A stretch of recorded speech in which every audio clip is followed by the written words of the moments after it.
Welcome to పొలిట్ and health. ఈ రోజు మనం Devnar foundation for the blind place లో ఉన్నాము. ఇక్కడ national FIDE rating national open chess tournament for the blind 2026 పేరిట జాతీయ స్థాయిలో చెస్ పోటీలు జరుగుతున్నాయి. దేశం నలుమూలల నుంచి ఇక్కడ అంధులు ఈ చదరంగం పోటీలో పాల్గొని తమ ప్రతిభని చాటుకోవడానికి ఇక్కడికి విచ్చేశారు. ఆ వేడుకల్ని, ఆ విశేషాలని ఇప్పుడు మనం చూద్దాం రండి.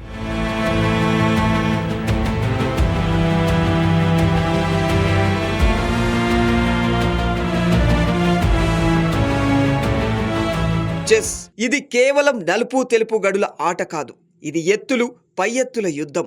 సాధారణంగా మనం కళ్ళతో చూసి ఆడతాం, కానీ వీరు మనసుతో చూసి ఆడతారు. అందుల చెస్ అనేది కేవలం ఒక ఆట మాత్రమే కాదు, అది ఏకాగ్రతకు, అజేయమైన సంకల్పానికి నిదర్శనం. Devnar foundation for the blind ఆధ్వర్యంలో హైదరాబాద్లోని బేగంపేట్లోని మయూర్ మార్గ్ ఉన్న దేవనార్ ఫౌండేషన్లో జాతీయ స్థాయిలో FIDE rating open chess tournament for the blind 2026 పేరిట ఎంతో ఘనంగా చెస్ పోటీలు జరుగుతున్నాయి. ఈ పోటీలో పాల్గొనడానికి దేశం నలుమూలల నుంచి 300కు పైగా చెస్ ప్లేయర్స్ వచ్చి చెస్ పోటీల్లో పాల్గొనడం జరిగింది. దీన్నొక రికార్డ్ ఈవెంట్ అని Devnar foundation for the blind founder Shri Saibaba Goud గారు మరియు ఏర్పాట్ల గురించి కో ఫౌండర్ శ్రీమతి జ్యోతి గారు వివరించారు.